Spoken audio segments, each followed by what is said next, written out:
एक होता चिचू. तो नेहमी आईच्या मागे भुनभुन करत फिरायचा.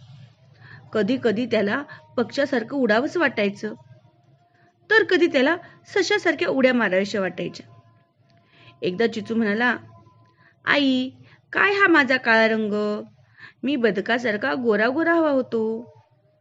त्यावेळी तिथून एक परी चालली होती. तिने ते ऐकलं. त्याची गंमत पाहण्यासाठी ती एका झाडाच्या मागे लपून बसली. आई म्हणाली, आपल्या जंगलात रामहत्ती सगळ्यात बुद्धिमान समजला जातो, त्यालाच जाऊन विचार. चिचू परत रामूकडे निघाला. त्याच्या मागे परी होतीच.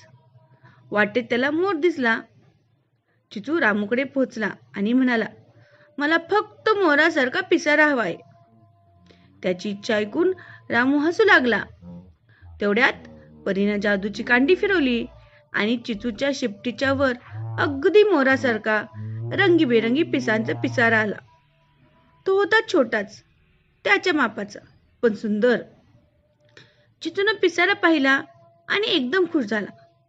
तो रामूलाही विसरला. आईला पिसारा दाखवण्यासाठी तो पळत पळत घरी निघाला.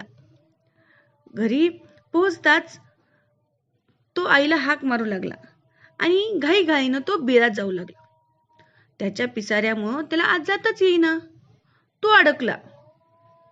मोर पिसारा फुलू शकतो आणि मिटू शकतो, पण याला तसं जमणार नाही, कारण तो पिसारा त्याचा नव्हताच. तो उलटा होऊन आत जाऊ लागला. तो पूर्ण बीळ झाकून गेलो. चिचू वैतागला. आई आतून घाबरली. तिनं ढुशी देऊन त्याला ढकललं. त्याला खूप राग आला. त्याला खूप भूक लागली होती. आईनं त्याला बाहेर येऊन खाऊ घातलं आणि त्याला रात्रभर बाहेरच झोपावं लागलं. बिचाऱ्याला चांगलीच अद्दल घडली. सकाळी चिचू आईला म्हणाला, आई, नको मला हा पिसारा. परीला हे माहीतच होतं. ती अगोदरच झाडामागे येऊन लपली होती.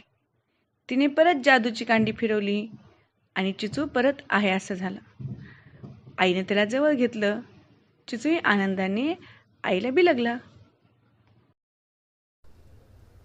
धन्यवाद.